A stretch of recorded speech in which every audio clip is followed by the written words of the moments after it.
এই মুহূর্তে স্টুডিওতে আছেন আরও একজন অতিথি, আমরা তার কাছে ঘটনা শুনবো। আসসালামু আলাইকুম। ওয়ালাইকুম আসসালাম। আপনার নাম জানাবেন? আমার নাম মোহাম্মদ আরিফুল ইসলাম, পড়াশোনা করতেছি গাইবান্ধা সরকারি কলেজ, ওনার দ্বিতীয় বর্ষ, ব্যবস্থাপনা বিভাগ। অসংখ্য অসংখ্য ধন্যবাদ সারাবেলায় আসার জন্য, ভোরবেলায় আসার জন্য। তো আমরা আজকে আপনার কাছে কোন ঘটনাটি শুনবো? আজকে আমি যেটা বলবো এটা হলো আমার বাস্তব একটা ঘটনা। এই ঘটনাটি আমি সবার সামনে শেয়ার করব। আমি ছোট থেকেই, আমি যখন আমি তো গ্রামে বড় হয়েছি। আমার বন্ধু বান্ধব ছিল, তো আমার বন্ধু ছিল মোহাম্মদ রায়হান ইসলাম। তো আমি জেনারেল লাইনে পড়ছি, ও মাদ্রাসা লাইনে পড়তো। তো মাঝে মধ্যে আসতো। ও হলো আসার পরে একদিন আমরা মানে ছোট থেকেই নামাজ পড়তাম। নামাজ পড়ার পরে ফজরের নামাজ পড়ে একদিন ও আমাদের সাথে গল্প করতেছে আর কি, যে ও যখন হলো তাহাজ্জুদ নামাজ পড়তে যায়। আচ্ছা। তো মাদ্রাসা থেকে মসজিদটা একটু দূরে। তো সে যখন উজু করিয়ে নামাজ পড়ার জন্য মসজিদের দিকে যাচ্ছে, মসজিদে যাওয়ার জন্য অনেক একটা ভিটা পড়ে, গ্রামের ভাষা যেটাকে ভিটা বলে, বা অনেক বাজার আছে ওইটাকে ভিটা বলে। আচ্ছা। তে যাওয়ার সময় সে নাকি রাস্তা দিয়ে যাচ্ছে। রাত তখন তাহাজ্জুদের নামাজ রাত 3টা সাড়ে 3টার ওই দিকে পড়ে। তো এই রাস্তা দিয়ে যাওয়ার পথেই একা যাচ্ছে সে রাস্তা দিয়ে। সে তখন অনেক ছোট। আচ্ছা। তে রাস্তা দিয়ে যাওয়ার সময় হঠাৎ সে বুঝতে পারলো যে তার পিছনে হয়তো বা কে যেন হেঁটে আসতেছে। তার এমন একটা অনুভূতি মনে হচ্ছে। সে মাদ্রাসার ছেলে হওয়ার কারণে হুজুরদের কাছে শুনছিল যে হলো পিছনে যদি কখনো কিছু মনে হয় যে আমার পিছনে কেউ হাঁটতেছে, তাহলে শুধু মাথা না ঘুরিয়ে পুরো শরীরটাই যেন ঘুরে ফেলে। এই জ্ঞানটুকু তার মাথার ভিতরে ছিল। তো সে নাকি পুরো বডি ঘুরছে, ঘোরার কারণে তার কোনো ক্ষতি হয়নি। একটু সামনে যাওয়ার পরে আবার সে মনে করতেছে যে তার পিছনে কেউ আসতেছে।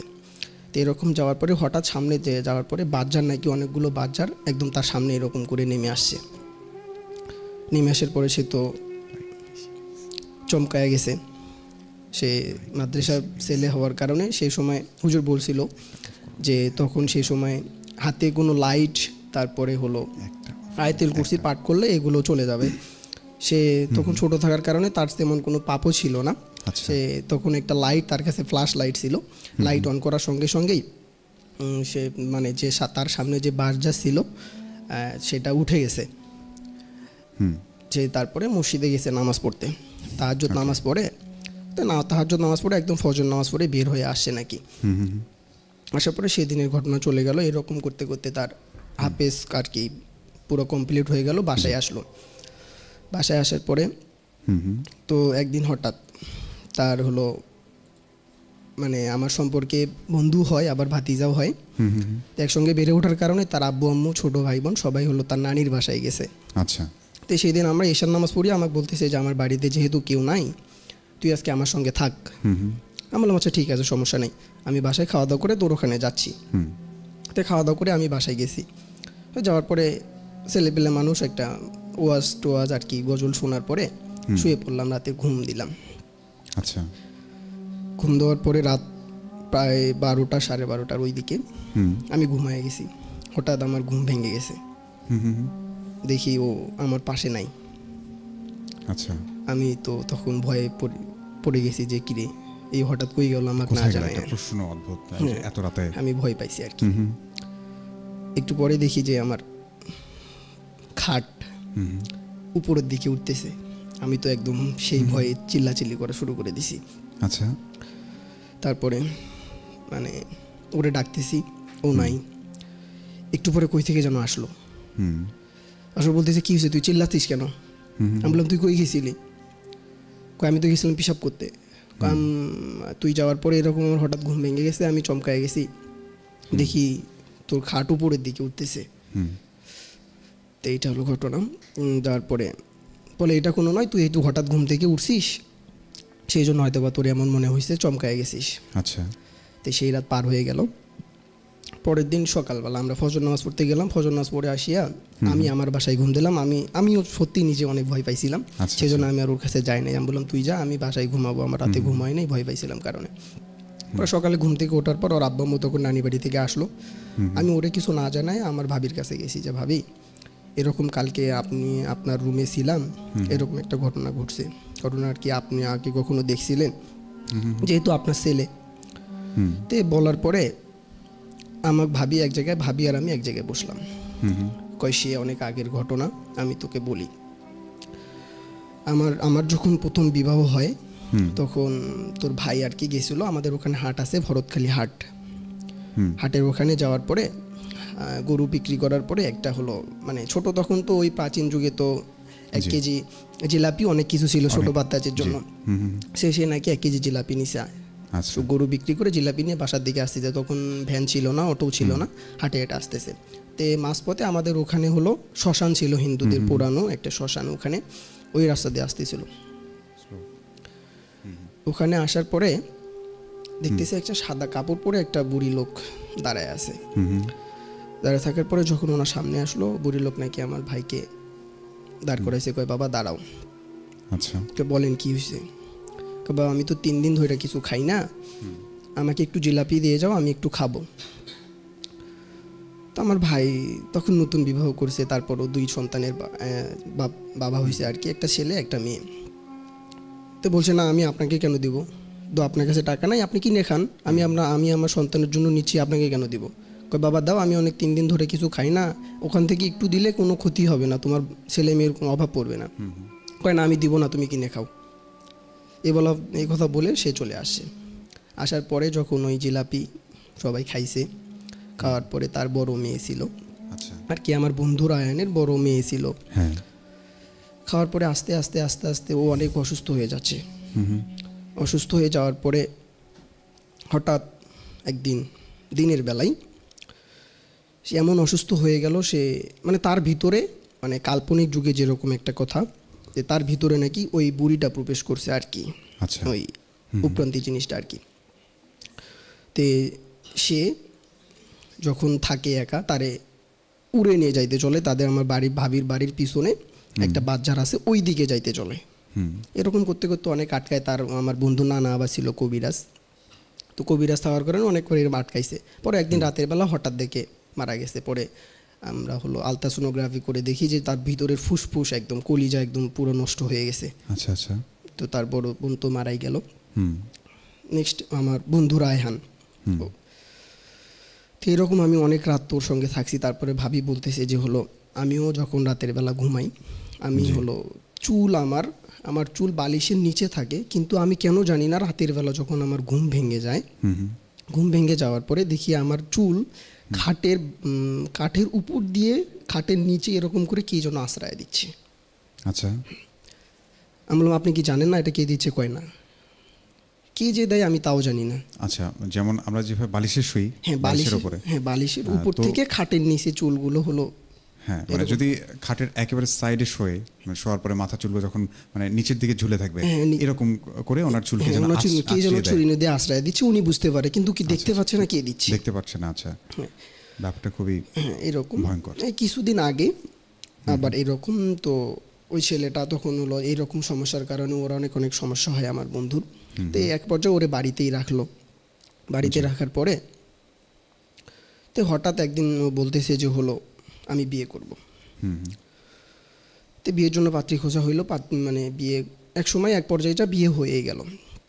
বিয়ে হওয়ার পরে বিয়ের রাতে আমরাও বিয়ে পড়াইছি, আমরা সঙ্গে করে গেছিলাম। আনার পরে তো সব কিছু কমপ্লিট করার পর ওদের আলাদা রুমে শোয়াইতে দিছি। পরের দিন সকালবেলা উঠলাম, উঠার পরে আসলাম, তারপরে আমার ভাবির কাছে আসার সঙ্গে আমার ভাবি ডেকে নিয়ে এসে বলতেছে যে আরিফ শোন। ভাবি বলেন কী হয়েছে? যে এরকম কালকে তো নতুন বউ আসছে, আসার পরে যখন ওর পাশে শুয়েছে, ও শোয়ার বসার আগেই যেন দেখে কে যেন একটা সাদা কাপড় পরে বসে আছে। ওকে নাকি বলতেছে এ মেয়ে তুমি কে, তুমি কেন ওকে বিয়ে করছো, এরকম করে বলতেছে। তারপরে সে নাকি ওখানে শোয় নাই, আমার ভাবির কাছে গেছে, ওখান থেকে উঠে যে আম্মু এরকম ঘটনা, আমি ওখানে থাকবো না, ওর সঙ্গে থাকবো না, আমি আপনার সঙ্গে থাকবো। তো এরকম করে যাওয়ার পরে অনেক তার নানা কবিরাজ থাকার কারণে সেই সময়কালে ওইটা কাটে যাওয়ার পরে তার একটা মেয়ে সন্তান জন্মগ্রহণ করলো। তো একদিন তারপরে তার কি হলো, কিছুদিনের জন্য অটো কিনে দেওয়া হলো, সে অটো চালাইলো আমার বন্ধু। তো একদিন রাতের বেলা তার আব্বু অসুস্থ থাকার কারণে এই সন্ধ্যার দিকে আমার ভাইকে নিয়ে আমার বন্ধু বাজারে গেছে ডাক্তার গেছে দেখানোর জন্য। তো ওখানে যাওয়ার পরে ওষুধ কেনাকাটার করার পরে বাজার থেকে একটু সামনে এগিয়ে আমাদের একটা বালিকা উচ্চ বিদ্যালয় পড়ে, ওখানে দাঁড়াইছে একটা হোটেল আছে, ওখানে তারা 2 জন মিলে চা খাইছে। তো তারপরে ওর আব্বু অসুস্থ থাকার কারণে অটোটা ওই চালাইছে। চালা একটু সামনে আসার পরেই একটা পুল ছিল রাস্তার মাঝখানে, ওখানে কোনো বাড়ি ছিল না। তো পুলের মাঝখানে ওখানে পুল পার হওয়ার পরে ওকে নাকি আটকাইছে, তো বাবা দাঁড়াও আমি একটু যাবো, একটা সাদা কাপড় পরা মুরব্বী লোক। তো ও নাকি অটোতে উঠাইছে, নিয়ে আবার হলো আমাদের গ্রামে ঢোকার একটু ওর বাড়ির সামনে আবার কয় বাবা দাঁড়াও আমাকে নামিয়ে দাও। বাড়িতে আসার পরে আবার খাইতে হাত পা ধুয়ে মানে ফ্রেশ হয়ে খাইতে বসে। পরে ওর আব্বু বলতেছে, আব্বু একটা লোক যে উঠলো তোমাকে ভাড়া দিছিল। বললো কে? আমি তো কিছুই জানি না, কে উঠছে? কেন তুমি দেখোনি? পুল পার হওয়ার পরে যে একটা লোক আমাকে আটকাইলো, সাদা কাপড় পরা মুরব্বী লোক দাঁড়াইলো, আমি তারে উঠাইলাম, আবার হলো খোকা দাদার বাড়ির ওখানে এসে আমি নামাই দিলাম, তুমি দেখোনি? কয় না আমি তো কিছুই জানি না, অটো তো রানিং অবস্থায় ছিল। তখন তো সবাই হতাশ হয়ে গেল যে আসলে কি রে, বিষয়টা কি, আমি ভুল দেখলাম নাকি আমি ভুল করলাম। এরকম করে যাওয়ার পরে না এটা তো একটা প্রশ্ন থাকে, হ্যাঁ থাকে যে কি আমি ভুল দেখলাম নাকি আব্বুই দেখলো না, নাকি সে অসুস্থতার কারণে তার কিছু একটা সেন্সলেস হয়েছিল আর কি, এরকম একটা ঘটনা আর কি।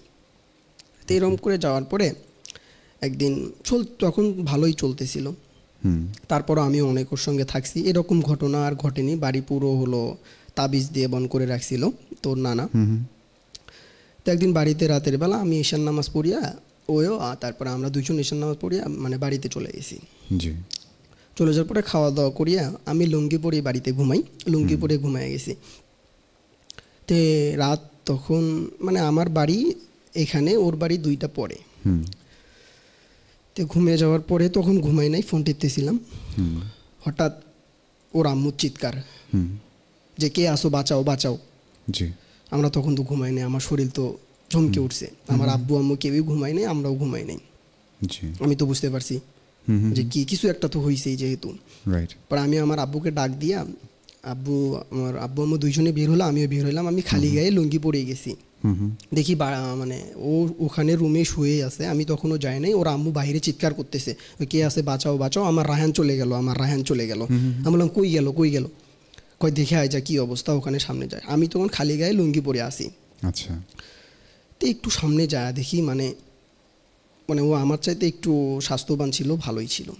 জানালা দিয়ে দেখি ওরে আল্লাহ, ওর চোখ মানে আমার 2-3টা চোখ, ওর একটা চোখ এত বড় বড়, এত বড় বড় চোখ হয়েছে। আর মনে হয় যেরকম অজগর সাপ যেরকম করে ফিস ফিস করে না মানে নিঃশ্বাস নেয়, এরকম করে নিঃশ্বাস নিচ্ছে, খালি গায়ে শুয়ে আছে, মানে বডি সব কিছু অনেক ভালোই ছিল।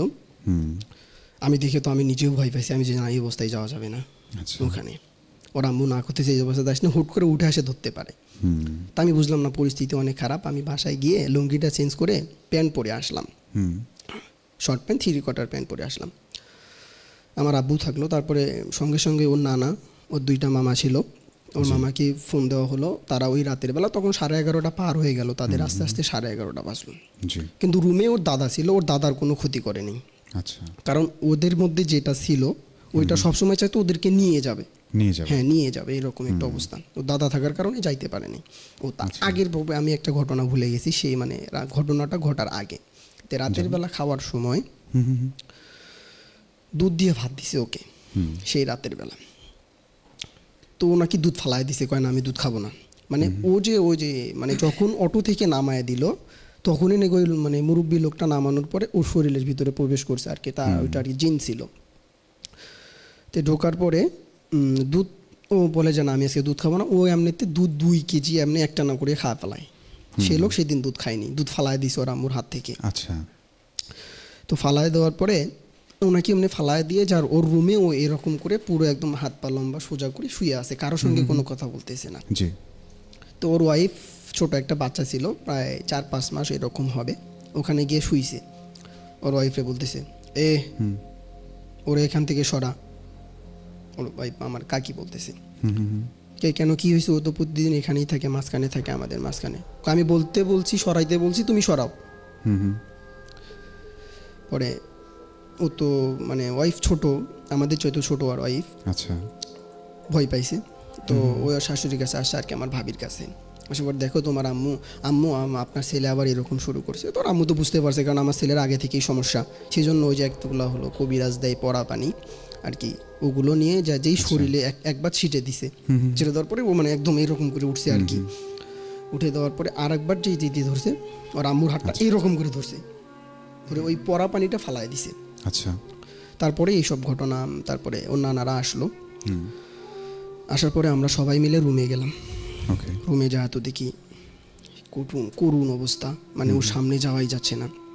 তো হুট করে আমরা ওর পাশে বসে আছি, দেখি হুট করে উঠলো, মানে বিছানা থেকে শুয়ে আছে, আস্তে আস্তে উঠে এরকম আমাদের মতো বসলো বিছানায়। মানে যাওয়ার পরে রাত তখন বাজলো 12টা। আচ্ছা।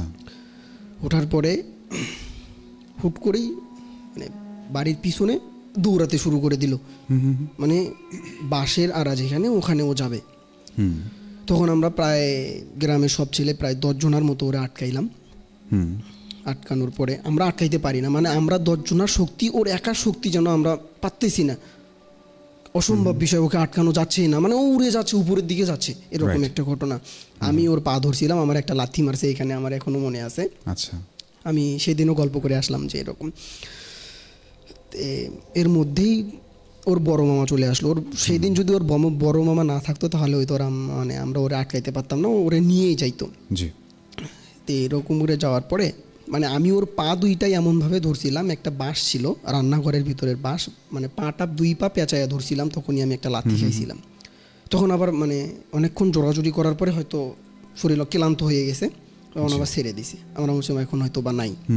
ওর নানা আসলো, আসার পরে অনেক ফুক দিল আর কি, কবিরাজিবাজিগুলো বলে আর কি। দেওয়ার পরে একটু স্থির হইল, হওয়ার পরে আবার ওই রকম শুয়ে আছে, মানে সাপের যেরকম গর্জন দেয় ওরকম করে শুয়ে থাকা অবস্থায় চোখ মুখ আবার বড় হওয়া শুরু করে দিল। আমরা তো তখন বললাম যে না, আপনার ফুকে এখানে কোনো কাজ হবে না।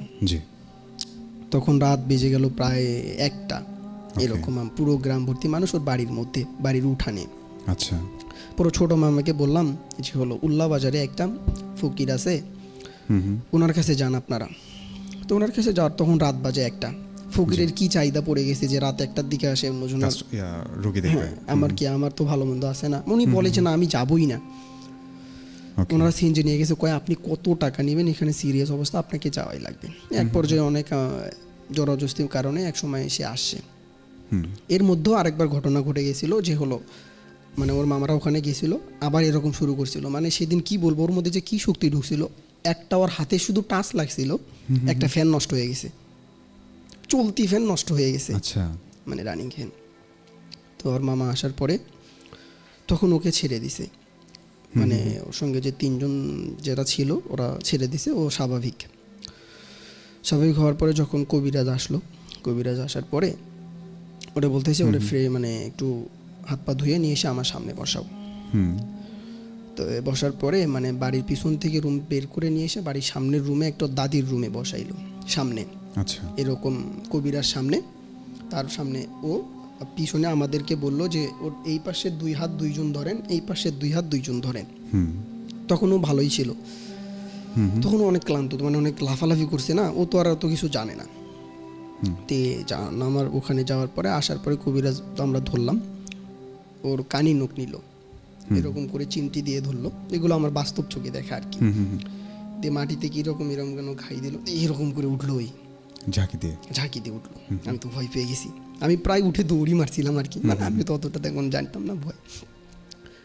পরে বলতেছে আবার ধরো, ধরার পরে ও দেখি তখন আবার আগের মতো করে বলা মানে করা শুরু করলো, ফিস ফিস আওয়াজ, চোখ বড় বড় শুরু করে দিল। পরে মাটিতে এরকম করে কবিরাজে এরকম করে গোল একটা দাগ দিল, দাগ দেওয়ার পরে ওর ভিতর তখন চলে আসছে। কবিরাজ বুঝতে পারছে, আমরা বুঝতে পারিনি। আসার পরে দেখি ওনারে হলো সালাম দিচ্ছে আমার বন্ধু, আসসালামু আলাইকুম। সালাম দেওয়ার পরে কবিরাজ সালামের উত্তর নিল আর কি, যে ওয়ালাইকুম আসসালাম।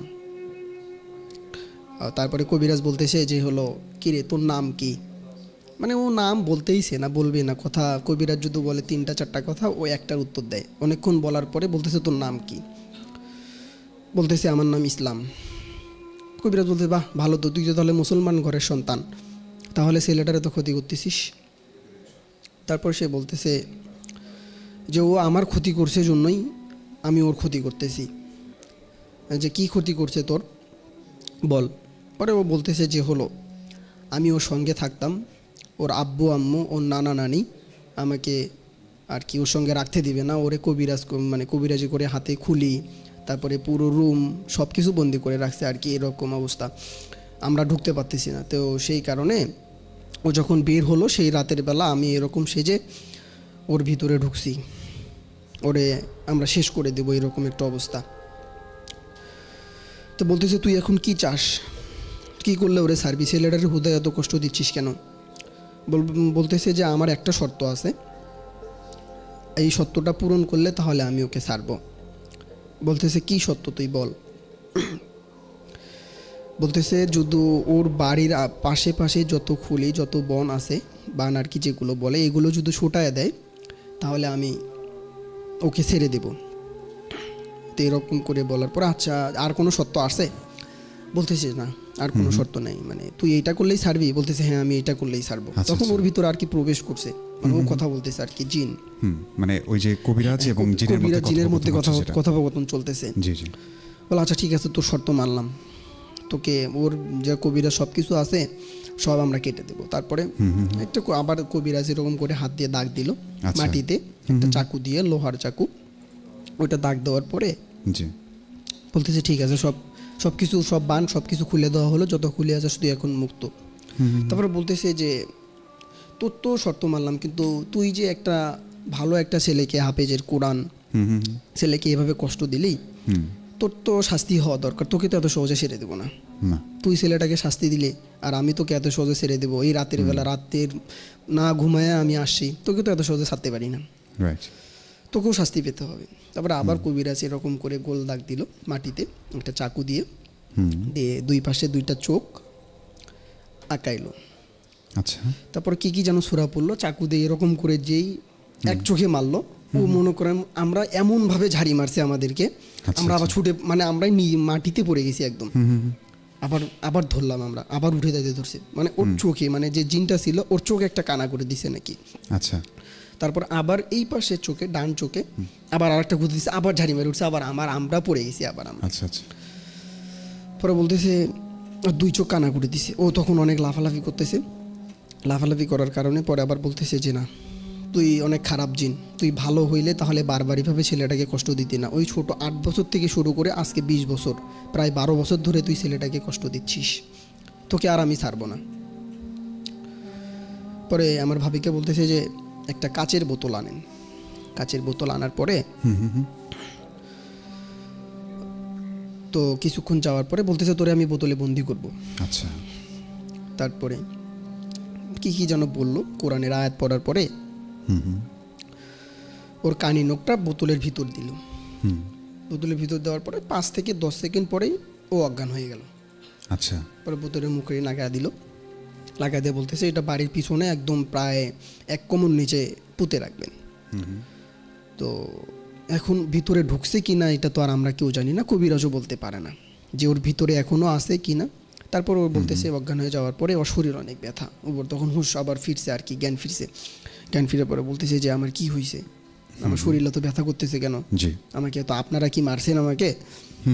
কেন তোমাকে কেউ মারে নাই? পরে কবিরাজ বলতেছে যে হলো ওকে একটু ফ্রেশ করে নিয়ে আসো, ফ্রেশ করে হাত পা ধুয়ে মুছে একটু নিয়ে আসার পরে আবার সামনে বসাইছে, নিয়ে ওর বোতলও সামনে দিছে যে রায়হান দেখো তো বোতলের ভিতরে কি কিছু দেখা যায়, ভালো করে দেখো। পরে ও চোখ লাগায় দেখলো, বলে হ্যাঁ দেখা যায়। কি দেখা যায়? বলে 3টা সাদা কাপড় পরা কে যেন ওখানে, 3টা সাদা কাপড় পরে ভিতরে কে যেন আছে, 3 জন। কই 3 জন নাকি আরো? কই না শুধু 3 জনই আছে।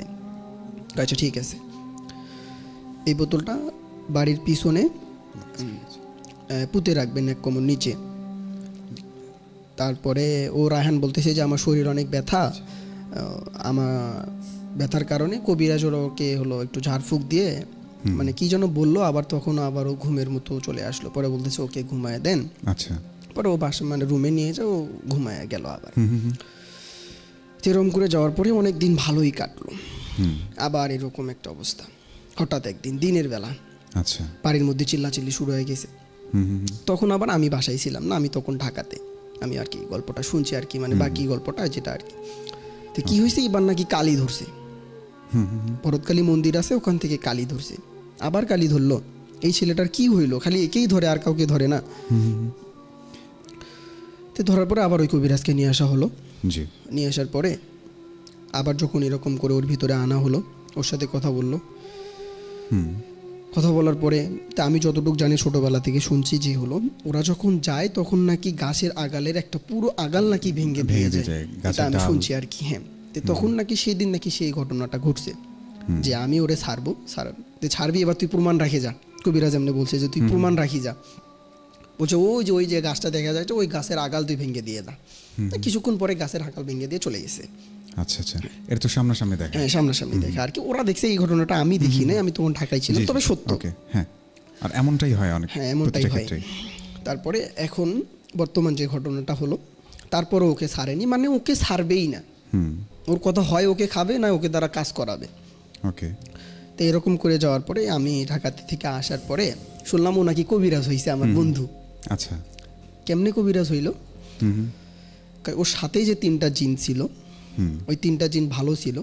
তো ওদের আম্মুকে নাকি একটা কথা ফির গোপন রাখছে, আমাদেরকে বলে নেই, যে অনেক আগেই নাকি জানাইছে যে আপনার ছেলেকে আমরা কবিরাজ বানাবো, আপনারা কি করতে চান? না, আমার ছেলের দ্বারা এগুলো হবে না। তো লাস্ট পর্যায়ে এক সময় যখন বলছে যে আপনার ছেলেকে যদি এরকম আমাদের সত্য মতো না চালান তাহলে কিন্তু আপনাদের ছেলে মারা যাবে, আমরা বাঁচিয়ে রাখবো না তাকে। মানে এক পর্যায়ে তারা রাজি হয়েছে। রাজি হওয়ার পরে 3টা জিন, তার মধ্যে একজন থাকে নাকি, তারাই বলছে আর কি। সে বলছে, মানে যখন ওর ভিতরে প্রবেশ করে তখন বলছে যে আমি বড় জিন, আমি থাকি মাদিনাতে, দ্বিতীয় জন আমি থাকি বাইতুল মোকাররম ঢাকাতে, আর একজন আমার সঙ্গে, আমি ওর ভিতরে থাকি। তো এরকম করে যাওয়ার পরে তো সবাই বাড়ির মানুষজন প্রায় এক সময় ওদেরকে দেখতেই পারতো না, যেটা সত্য কথা। মানে গ্রামের কোনো ওর যে আপন দাদি ছিল ওরাও দেখতে পারতো না বাসা, শুধু যেটা সত্যি কথা আমাদের পরিবারটাই হয়তো বা এরকম ছিল। তো এক সময় ওরা ঢাকায় গেল, এরকম হওয়ার পরে আবার ঢাকায় গেল, মানে অফার করছে আর কি জিনেরা। অফার করার পর ওরা রাজি হয়নি। ঢাকায় যাওয়ার পরে একদিন নাকি ও কারেন্টের বোর্ড লাগাচ্ছে, বোর্ড থেকে নাকি হঠাৎ করেই ওরে ফালায় দিছে। তো ফালায় দেওয়ার পরও বাড়ির মানুষজন মনে করছে যে কারেন্ট শক খাইছে, কিন্তু আসলে সে কারেন্ট শক খায়নি। এখন জ্ঞান ফেরার পরে আমরা বুঝতে পারি। আচ্ছা, কারণ মানে এরকম ঘটনা হওয়ার পরে আবার সুস্থ করার জন্য বাড়িতে আনলো তার জ্ঞান ফেরার পরে। এখন সে বলতেছে যে না, আমি কারেন্ট শক খাইনি। কি হয়েছে? আমাকে ওখানে চর মারা হয়েছিল, আমি ওখান থেকে পড়ে গেছি আর কি, উপরে থেকে একদম নিচে পড়ে যায়। মানে পুরো হলো 15 দিন মাথার সেন্স ছিল না। আমি যার সঙ্গে ছোট থেকে বড় হয়েছি এগুলো আমাকেও চিনত না। বলে তুই কে? আমি বললাম আমি তোর বন্ধু, ছোট থেকে একসঙ্গে বড় হয়েছি। আমাকে বলতেছে যে তুই যে আমাকে চিনিস, আমার সাথে কথা বলছিলি? আমি বললাম আমি না এখনই কথা বললাম তোর সঙ্গে। বলে আমাকে এখন কিছু খাওয়া। আমি বললাম কি খাবা? কয় তাহলে দোকানে চল।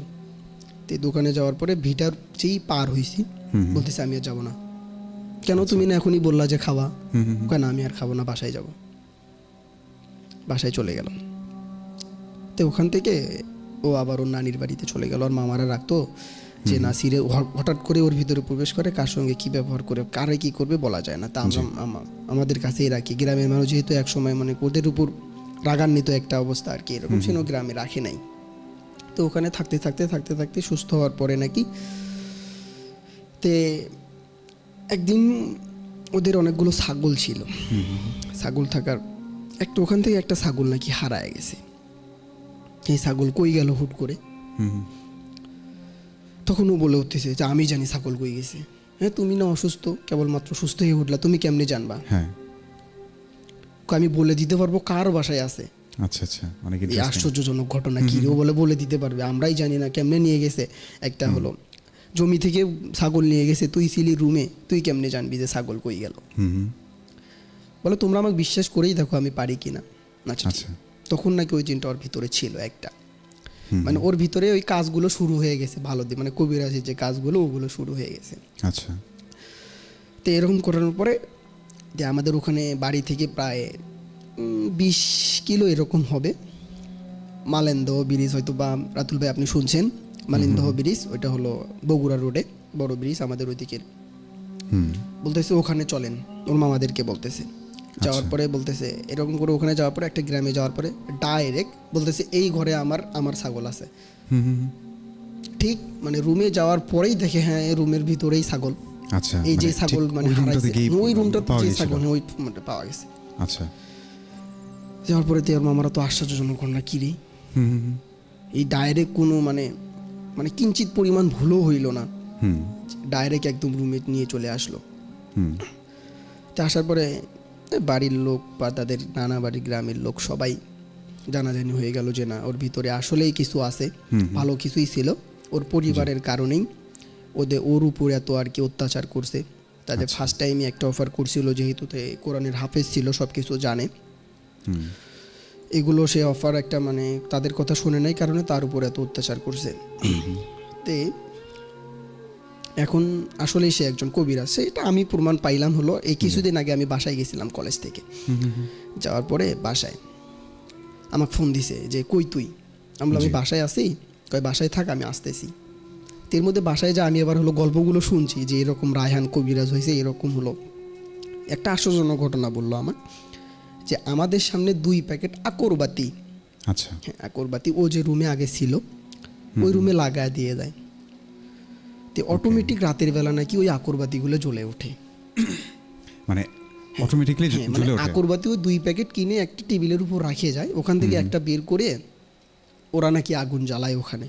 আচ্ছা, হ্যাঁ, আবার নাকি ওই জিনগুলো আমাদের মসজিদে যায় নামাজ পড়তে। মানুষের দৃষ্টিতে এটা তো হচ্ছে মনে হয় যে একা একা জ্বলে ওঠে। হ্যাঁ, একা একাই জ্বলে ওঠে, আসলেই তাই। আচ্ছা, কারণ আমরা তো হচ্ছে যদি সেই জায়গাটাতে যাইও, আমি তো নিজে খালি চোখে দেখতে পারবো না যে খালি চোখেই দেখা যায়। আচ্ছা, ওইটা খালি চোখেই দেখা গেছে, মানে কিন্তু কে জ্বালাচ্ছে সেটা তো দেখতে পারবো না। না না না, এটা দেখা যাচ্ছে না। আবার আচ্ছা। বলতে ও নামাজ পড়তেও যায়, আমাকে আবার আমার ভয় দেখাচ্ছে, আমি নামাজ পড়ি তো ছোট থেকে, ভাই নামাজ ভালো মতো পড়িস, কোনো কিছু করিস না, নাহলে কিন্তু আবার পিছন থেকে চর মারবে। আমি বললাম না ঠিক আছে। হ্যাঁ, পরে বাড়িতে আসার পরে ঠিক ওই দেখি যখন রুম খুললো, আমি ভয় পাচ্ছি যে না আমি রুমে যাব না, এত কিছু শোনার পরও। আর আমিও দেখছি আমি রুমে যাব না। হ্যাঁ, রুম খোলার পরে দেখি ঠিকই আকরবাতির প্যাকেট পড়ে আছে প্রায়। আকরবাতির পিছনে কিন্তু এরকম একটা ছোট একটা কাঠি থাকে, যেটা পড়ে না আর কি, পুরোটাই পড়ে যায়। দেখি হ্যাঁ অনেকগুলো কাঠি পড়ে আছে, প্রায় 20 থেকে 25টার মতো কাঠি। এগুলো কে জ্বালাইলো, রুম তো বন্ধ। তখন হ্যাঁ আসলেই বিশ্বাস করলাম যে আসলেই ঠিক, যে ঘটনা বলছিল এটা আসলেই ঠিক। পরে ওরে বললাম যে রায়হান তুই নাকি এরকম এরকম।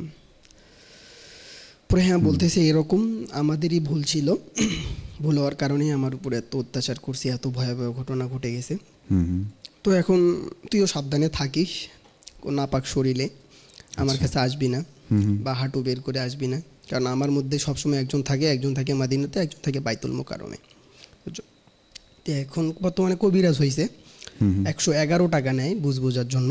আচ্ছা, মানে ওটা নাকি ওরাই 3 জন নির্ধারণ করে দিছে যে 111। অনেক সময় দেখি অনেকে 21 টাকা, 21 টাকা বেজোর টাকাগুলো সবসময় বেজোর সংখ্যাগুলো হয়ে থাকে। তো ওকেও নাকি বলেছে 111 টাকা নিবি। তো এগুলো করার পরে ও সাগাটাতে ছিল, সাগাটা বাজারে বাসা ভাড়া নিতি, তো তখন ওর নানির বাসাতে ছিল না, কারণ ওর যাবতীয় খরচ রুম ভাড়া থেকে খাওয়া দাওয়া শুরু করিয়া সব নাকি ওরাই চালাইতো। আচ্ছা, তবে 111 টাকা যেটা পাইতো, পায় এখনো, এটা ওনাদেরকেই দেওয়া লাগতো। আচ্ছা, ওনারা নাকি দুধ খায়, দিনে 10 কেজি দুধ খায়। ওই দিনে যে কয়টা আর কি বোঝে ওই টাকার উপর ভিত্তি করে ওদেরকে দুধ খাওয়ায়। আর ওর যে যাবতীয় খরচপাতি সবগুলো ছিল, সবগুলো ওই 3 জন চালাইতো।